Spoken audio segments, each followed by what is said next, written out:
Assalamualaikum warahmatullahi wabarakatuh. Perkenalkan, nama saya Sarah Syakaramina.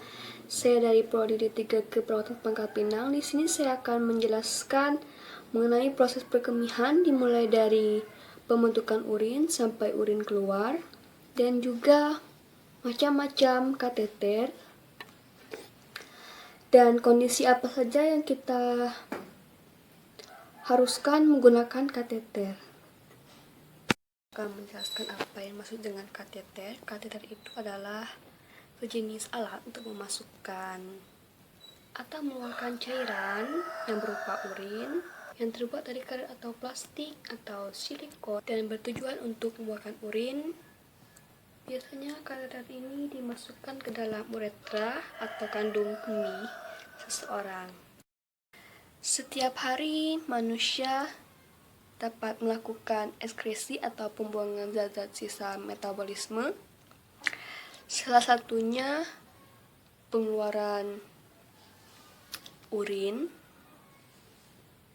Pembentukan urin terjadi 3 tahap. Yang pertama filtrasi atau penyaringan, dan yang kedua reabsorpsi, penyerapan kembali, dan yang ketiga augmentasi, pengumpulan. Filtrasi itu terjadi di glomerulus, sel-sel kapiler yang berpori-porosit, tekanan yang tinggi dalam proses. Pada proses penyaringan, selain penyaringan di glomerulus, juga terjadi penyerapan kembali sel-sel darah, keping darah, dan sebagian besar plasma darah. Bagian-bagian kecil yang terdapat di plasma darah seperti glukosa, asam amino, natrium, klorida, bikarbonat, dan urea dapat melewati saringan dan bagian dari endop. Hasil penyaringan di glomerulus disebut filtrat glomerulus atau urin primer yang mengandung asam amino, glukosa, natrium, kalium, dan garam-garam lainnya. Yang kedua, reabsorpsi atau penyerapan kembali. Bahan-bahan yang masih diperlukan dalam urin primer akan diserap kembali tubulus contortus proximal, sedangkan di tubulus contortus distal terjadi penambahan zat-zat sisa hasil metabolisme. Meresapnya zat tubulus ini melalui 2 cara. Gula dan asam amino meresap melalui peristiwa difusi, sedangkan air melalui peristiwa osmosis. Penyerapan air terjadi pada tubulus contortus proximal dan tubulus contortus distal. Substansi yang masih digunakan seperti glukosa dan asam amino dikembalikan ke darah. Zat amino, obat-obatan seperti penisilin, kelebihan garam, dan bahan lain pada filtrat dikeluarkan bersama urin. Setelah terjadi reabsorpsi, maka tubulus akan menghasilkan urin sekunder. Zat-zat yang masih diperlukan tidak akan ditemukan kembali. Sebaliknya, konsentrasi zat-zat sisa metabolisme yang bersifat racun bertambah, misalnya urea.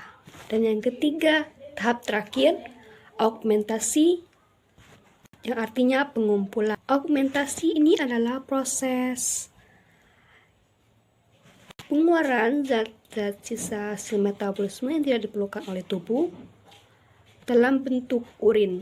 Pada proses ini, urin sekunder dari tubulus contortus distal menuju tubulus collectifus. Selanjutnya, pada tubulus ini masih terjadi penyerapan kembali ion natrium, klor, dan urea. Sisanya merupakan bentuk urin yang sesungguhnya. Urin ini akan dibawa menuju pelvis renalis. Dari pelvis renalis, urin dikeluarkan melalui uretra sehingga sampai pada vesika urinaria yang disebut dengan kandung kemih sebagai tempat penyimpanan. Sementara urin, kandung kemih akan menyimpan urin sampai penuh. Apabila sudah penuh, akan dikeluarkan dari tubuh melalui uretra. Baiklah, kita akan menjelaskan tentang macam-macam kateter. Ada 3 kateter. Yang pertama, intermittent kateter. Jenis kateter ini biasanya digunakan pada pasien pasca operasi atau pasien yang enggan membawa penampung kantong urinnya, dan biasanya hanya untuk sementara saja. Prosedur pemasangan urin ini biasanya melalui uretra hingga mencapai kandung kemih. Kemudian air seni keluar melalui uretra, melalui kateter dari kandung kemih yang ditampung di kantong penampung urin. Dan yang kedua, indwelling kateter. Jenis kateter ini biasanya hampir sama dengan intermittent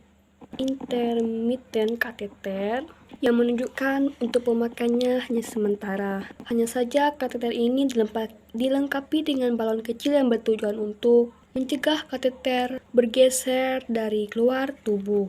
Balon tersebut akan dikeluarkan ketika kateter sudah selesai digunakan. Kateter ini dengan dua cara. Yang pertama, dipasang melalui uretra, air seni akan keluar dari kandung kemih atau penampung kandung kemih. Dan cara yang kedua, kateter ini biasanya dimasukkan ke dalam lubang kecil yang terdapat di dalam perut. Cara kedua ini hanya bisa dilakukan di rumah sakit oleh seorang dokter. Dan yang ketiga, kondom kateter. Kateter ini biasanya dipakai oleh laki-laki dan harus diganti tiap hari untuk bertujuan mengalirkan air seni.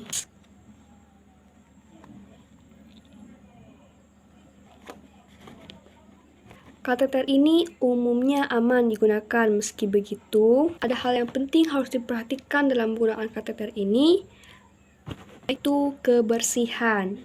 Kebersihan kateter harus dijaga supaya tidak terjadi infeksi, terutama jenis indwelling kateter yang sering terkait dengan penyakit infeksi saluran kemih. Baiklah, hanya itu penjelasan. Hanya itu yang dapat saya presentasikan atau saya jelaskan tentang pembentuk urin, macam-macam kateter, dan kondisi apa saja kita harus gunakan kateter. Apabila ada kata yang salah dan kurang berkenan di hati kalian, saya minta maaf dan saya mohon ampun. Saya akhiri. Wassalamualaikum warahmatullahi wabarakatuh.